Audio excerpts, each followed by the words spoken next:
And now we continue. The title you have seen is Remodeling the World.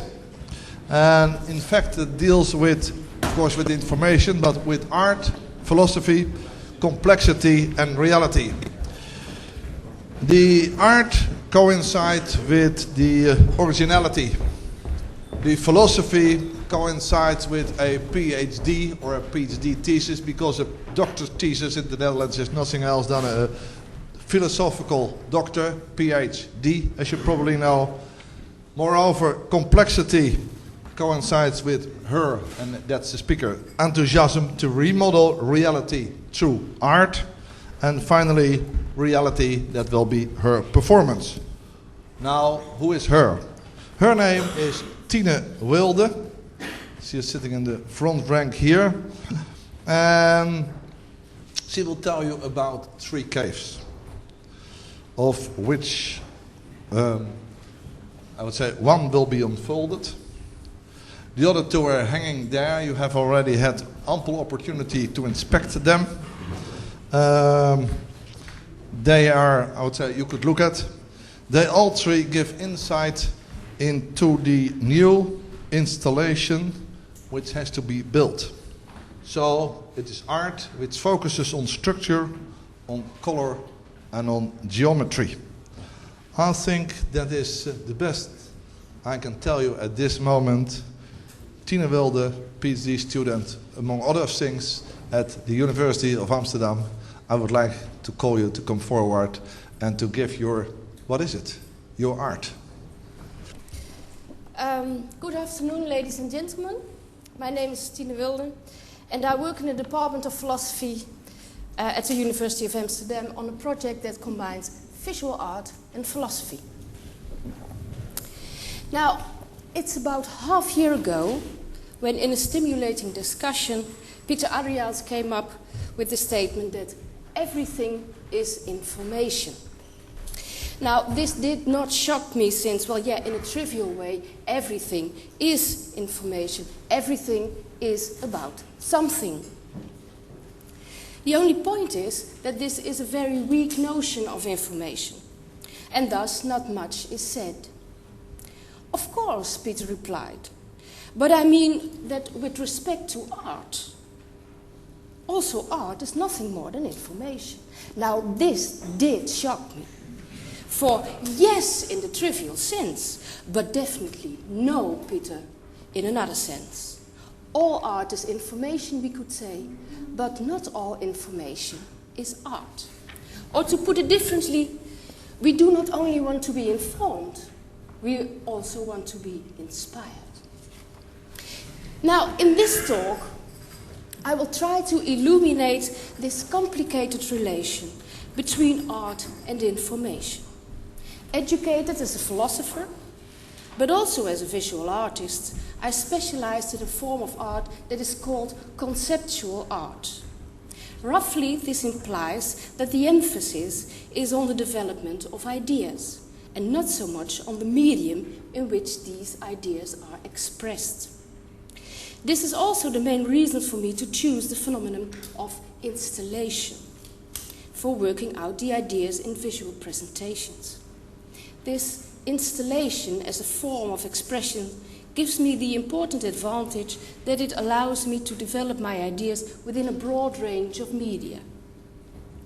In this way, I can use familiar things as well as new techniques within one installation to let them correlate and be transformed optimally into imaginative power, or what I will call poetic understanding. Now, I will argue that an installation can be compared with the notion of a model in such a way that we can get a clear view on both.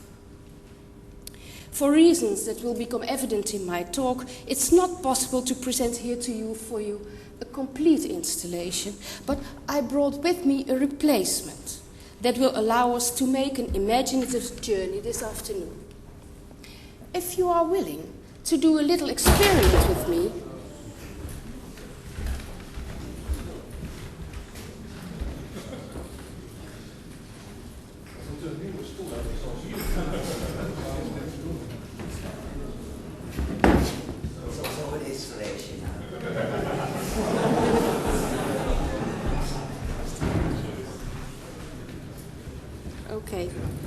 If you are willing to do this little experiment with me, it will give you a certain feeling of what an installation might be, as well as what a model is, and how the two are related to our topic of information. It all comes down to the point that I argue that an installation can be compared with the notion of a model as a perspicuous representation. With this notion, I mean the Wittgensteinian, philosophical notion of perspicuous representation and not the everyday notion. In this way, philosophy and art has something to say to each other. In the context of the reflection on the nature and the status of perception and action, it is conceptual questions that connect philosophy and installation art. Thus, what you see here standing next to me is a replacement of an installation that I will unfold, thereby showing you the most important insights with a little bit of art and some MTs, some models of thought. From this all, I want to make the claim that with our abilities of seeing and thinking and imagination, we all remodel reality. Now, first of all, I want to clarify what I understand by an installation project, and subsequently what the relation is between the notion of installation project and the philosophical Wittgensteinian notion of perspicuous representation. The clarification will show that it comes down to an inquiry into the quest for meaning. Let us begin then with an elaboration on installation art.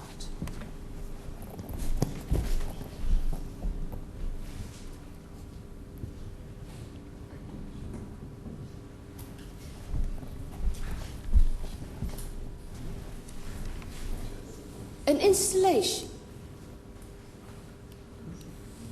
is a form of art, visual art, that came up after the Second World War and is typically a hybrid discipline that unifies art and life at different levels. One level is that this kind of art involves all sorts of disciplines and therefore extends far beyond the more traditional art practices. Disciplines such as the combination of sculpture and drawing or painting, but also taking up disciplines from outside the arts. Mechanics, cognitive science, new technologies, and even food keeping. This art form extends also far beyond the studio of the artist, because what matters is not so much a concentration on one object or a thing, but the relation between a number of elements or an interaction between several elements and their context, that is, the environment in which the elements are situated. In this respect, there is always a reciprocal relation between perceiver and work and space and perceiver. Now, what is crucial in experiencing an installation is that we cannot read off or see the meaning of this piece of art, because it's not just an object or a thing, but an event or a situation. Here, the first quest for meaning arises. The visitor is supposed to actively construct meaning from the elements and the way they are connected to the environment. And then there is a second quest. Normally, it will take the artist, often with the help of one or more technicians, several months to build the installation. After the opening of the show, the public has the opportunity to visit and experience the installation at a specific location for some limited time span. But after that, the whole installation is demolished and dismantled. Now, most of it cannot be preserved. Thus, the only thing that remains is documentation. This documentation comprises the pictures and the text, but although it refers to the original exhibition, in many respects it has become a different installation with a different meaning. We, as visitors, combine our previous experiences with the images and text in the documentation into new insights, often long after the installation has disappeared. Now, related to these two quests for meaning that were more or less individual, at a different level there is a third quest for meaning, as a quest for our perception of reality and the interpretation that accompanies it. How are images and language related to each other in an installation when we ask for meaning? In what ways is the artist able to play with the diversity of meanings evoked by the hybrid elements of the work? How are installation art and its meaning related to the broader historical and social context? To summarize then.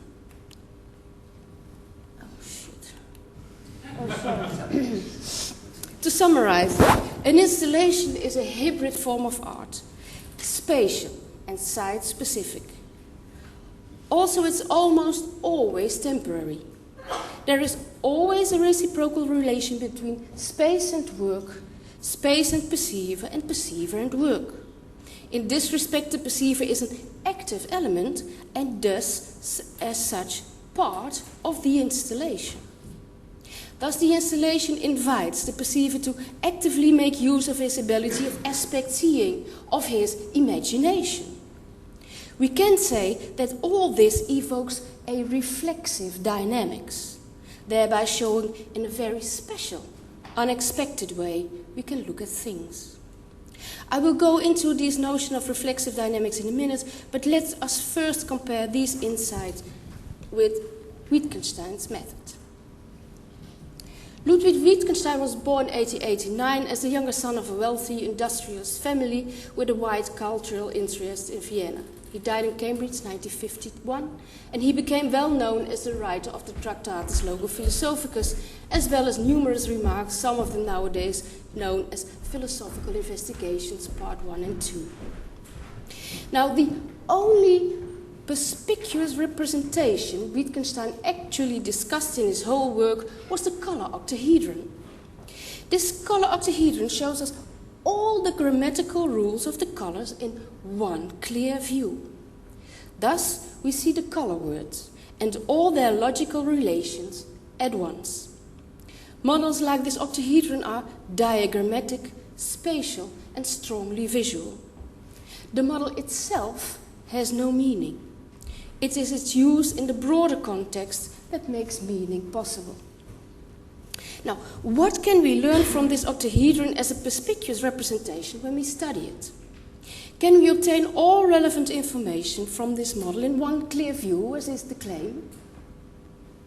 Wittgenstein adopted the model of the color octahedron from Höffler, who took the opponent's classification as point of departure. Now, this opponent's classification is a reversal process in the formula red standing opposite green, blue is standing opposite yellow, and white standing opposite black. Now, this green is meant here as a basic color and not as a mixed color. The basic colors are situated on an unambiguous point at the corners of the base, the black-white axis standing at right angles on this base. Now, let us take apart, say, red, and read what it says. Please read it with me. Red is a basic color situated opposite green. Red is situated between blue and yellow, but is not a mixed color of blue and yellow. Red marks the end of the domain red-yellow, as well as the end of the domain blue-red and blue and yellow, but red is not a mixed color of blue-red and red-yellow, or a mixed color of blue and yellow, although red-yellow is a mixed color of red and yellow, and red is a common part of red-yellow and blue-red. That's what it says. Now, please compare the model with the same information as it is written out. Now, we can come to understand, of course, why the spatial model is much more efficient than this written elaboration. Now, what are the features of a perspicuous representation? What are the criteria for something to be called a model? Does a model have to be diagrammatic? Must it be spatial? Or could it also be a formula, an explanation, or even a question? And apart from this, there is the question, what are the criteria for the choices of a model to be a perspicuous representation? Are the decisions based only on information? Or are there also ethic, aesthetic, or other considerations involved? Now, for Wittgenstein, the aim of philosophy in its most positive sense is to obtain a perspicuous representation of a segment of our language that has become so obvious for us that we apparently forgot about it or do not notice anymore. Because we can never obtain a total, complete overview of our language, philosophical confusions and misunderstanding can arise. The problem is that we are not able to step out of our language and look at it from a certain distance in order to get a hold on all the rules and the relations of the grammar of our language. Now, the construction of a perspicuous representation of a segment of our language, then, is Wittgenstein's methods to solve this problem. The nature of this method is bound up with what we can do with language.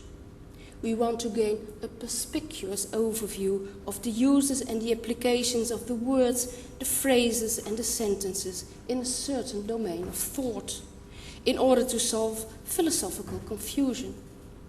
Thus, an actual problem arises because of local obscurity that is explicitly linked to that problem. Now, to summarize, a perspicuous representation in the Wittgensteinian philosophical sense is an overview of a part of our language. Something complex is condensed into something comprehensible and manageable. It shows us all necessary relations of some part of, in this case, the color grammar, in one clear view. It invites the perceiver to actively make use of his imagination. Evoking a reflexive dynamics, it shows our form of representation, the way we do normally look at things. What do installation art and a perspicuous representation have in common? We can detect from our comparison two major similarities. First, in both cases, the notion of aspect is of crucial importance. This notion is connected with the phenomenon that we can look at one so-called puzzle picture in two ways. Think of this famous duck-rabbit picture you see here. We can either see a duck or a rabbit. The point is that we make use of our power of imagination as well as of our capacity of recognition. We have to know what a duck or a rabbit looks like in order to be able to see them in the picture. And we need our power of imagination in order to create the aspect change. Second, they both evoke a reflexive dynamics. This reflexive dynamics implies a simultaneous interaction between perception and language, in which we actively construct our concepts. The way we look at things, for instance, at a certain color, is relative to the perspective we take and the aspects of the color involved in the context. These aspects trigger on the one hand our abilities to see and think and imagine, and on the other hand emphasize the properties in this context in which, in this case, the colors appear. In case of the color octahedron that shows us all the relations of the colors in one clear view, this reflexive dynamics appears when we use this octahedron to compare a color with the same color in reality. This reflexive dynamics is not something that we can express in language. It is something ineffable. We cannot express the ineffable in language, but we can come to see it in the use of our language. This seeing is connected with our receptiveness and our ability to imagine something that does not exist in reality. We can reflect on a change and thereby come to recognize, as in a mirror, something reflexive that is not recognizable in a direct way. Now, the same sort of activity takes place when we experience an installation in art. In both cases, it is uncertainty or ambiguity that allows us to reflect on what we think as well as on the unthinkable. Thus on the real, the virtual and the dream, the pictures we make of this reality, and on the fact that we are capable to reflect on this all. Now, apart from these similarities, that of course has to be worked out further, there are also differences. Now, the big difference between an installation in art and a perspicuous representation is connected with this same notion of aspect seeing that I mentioned before. In case of art, here installation art, we want or expect a startling new, in a sense of unexpected way we can look at things. Something that evokes astonishment, a sudden insight evoked by the visual powers of this piece of art, be it in our personal life or in the broader context of a society, something that we value, something that lets us see the world in a different light, in some sense, anew. Per contrast, we do not expect from a perspicuous representation in philosophy something totally new or exciting. We want to see relations between things, objects, in a perspicuous way as a reminder of how things stand for us, of what is accepted within our community. Now, what is of interest here is that we need to know how things stand for us in order to be able to see something anew and reflect on this all. Thus, we need both. The difference is related to the fact that a model as perspicuous representation in science or philosophy can be reproduced, although in reproducing the effect is context dependent, something that holds more for philosophy than for science. In an installation as a perspicuous representation is always something unique, once only, and thus by itself, by definition, context dependent.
Thus, a model or an installation is always connected with some sort.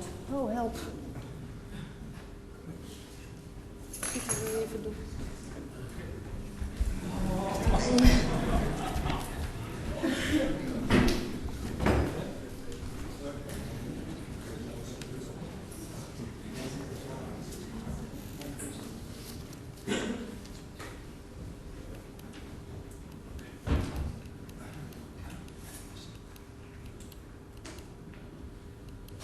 Okay.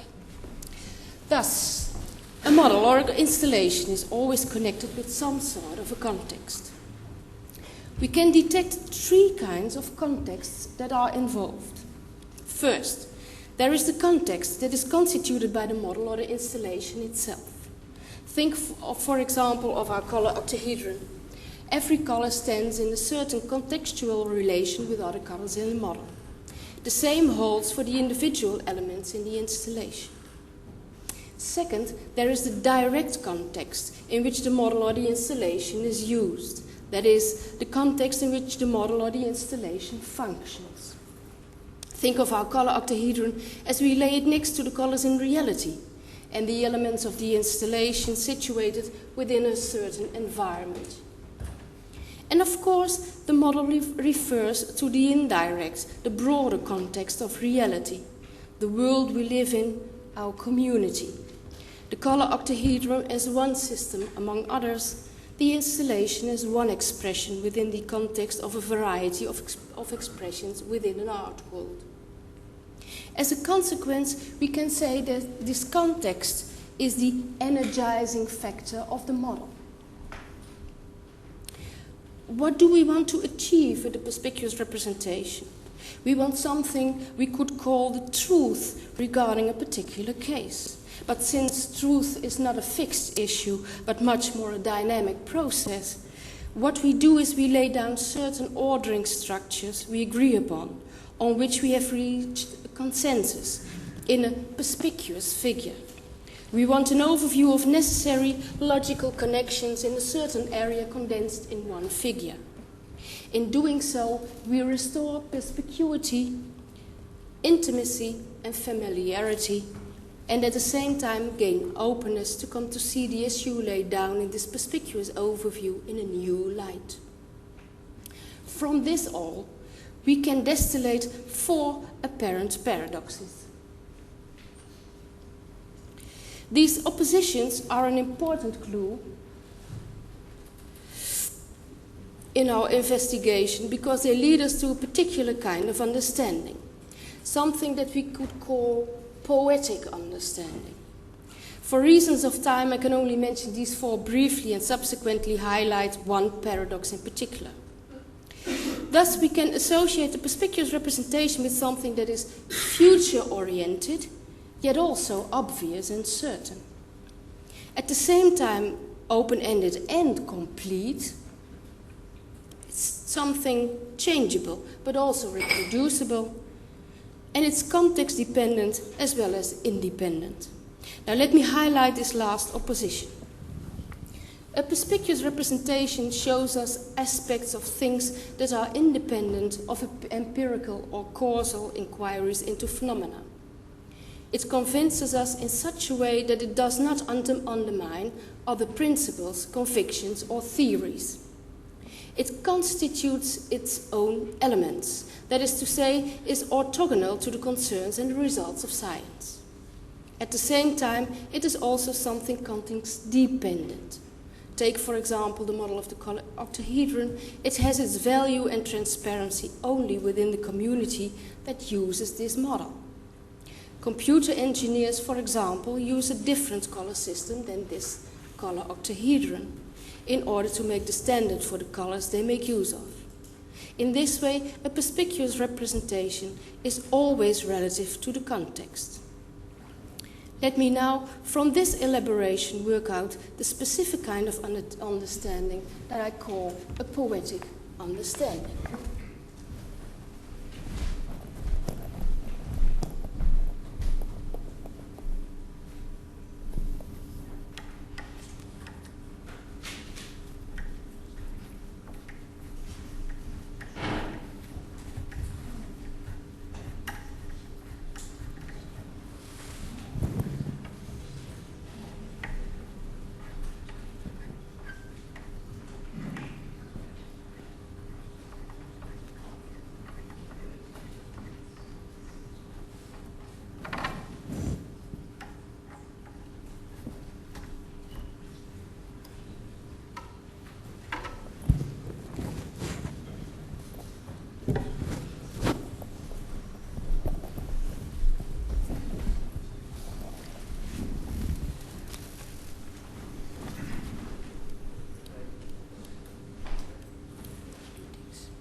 Pieter, help.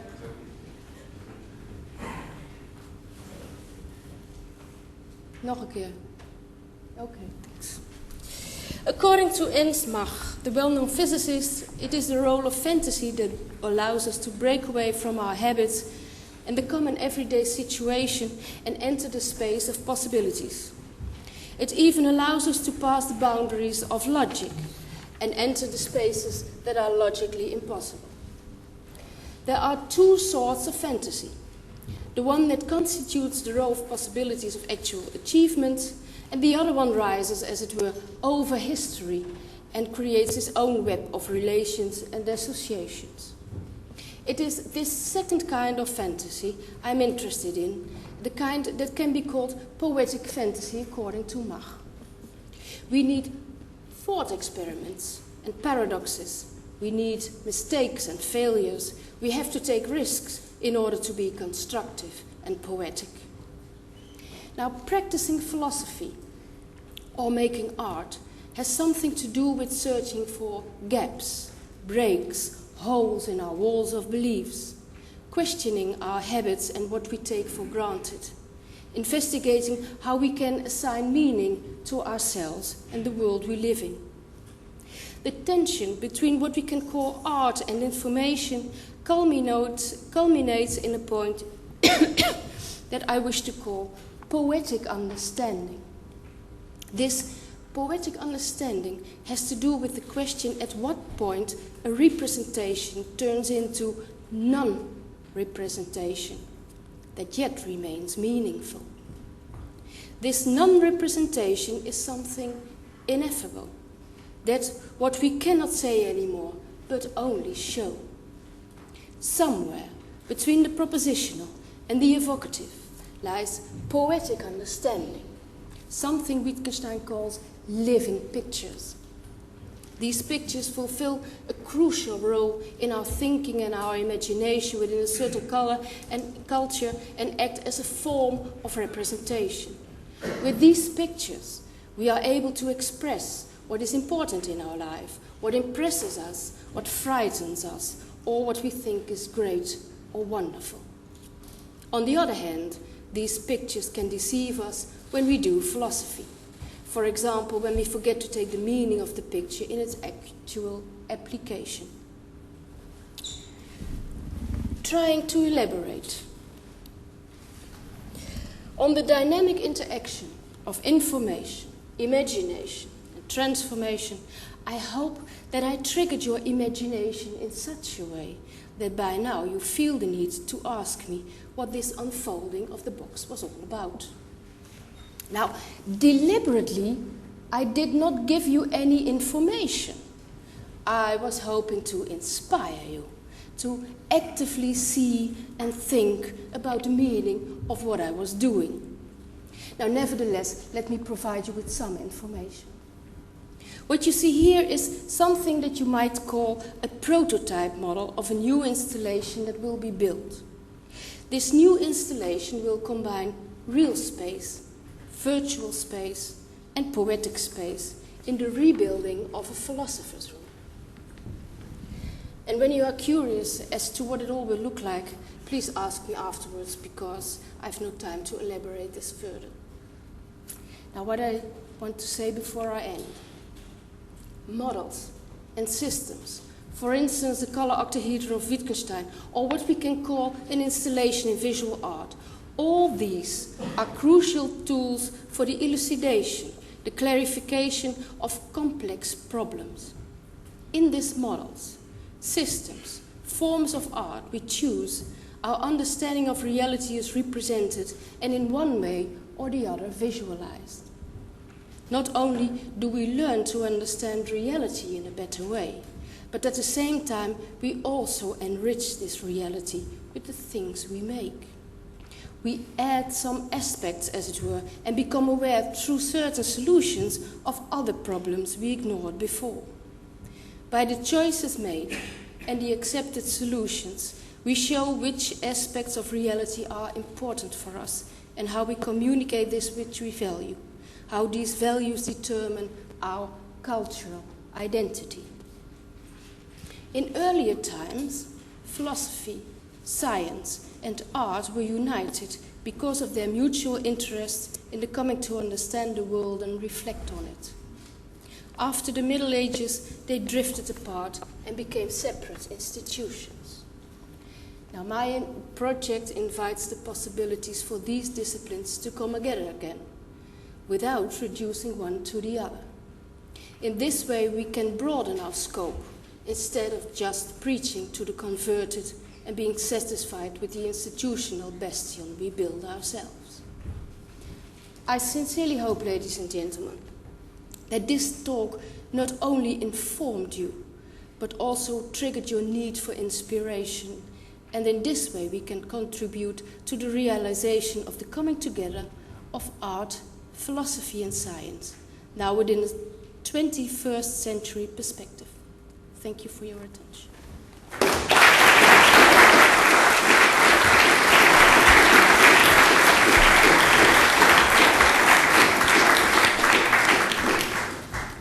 Thank you very much. Thank you, Tine, for your explanation what contains remodeling reality.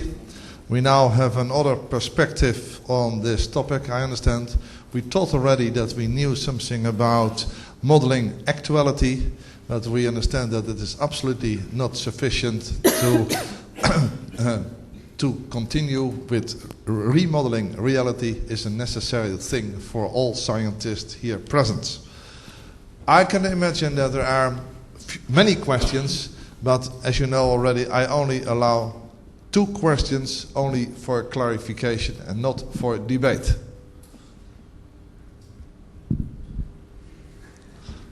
No. Yes?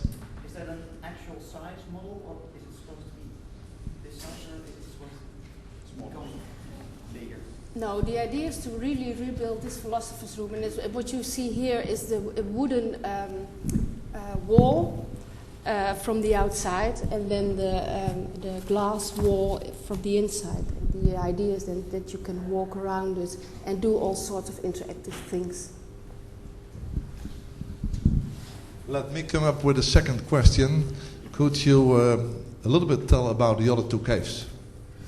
Okay, it's the idea is these 2 models, 3 caves, I named them.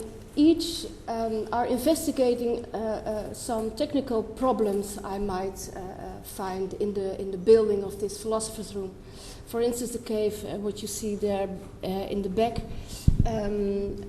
elaborates on this idea of color and the complementary way that I want to express these colors within one cube.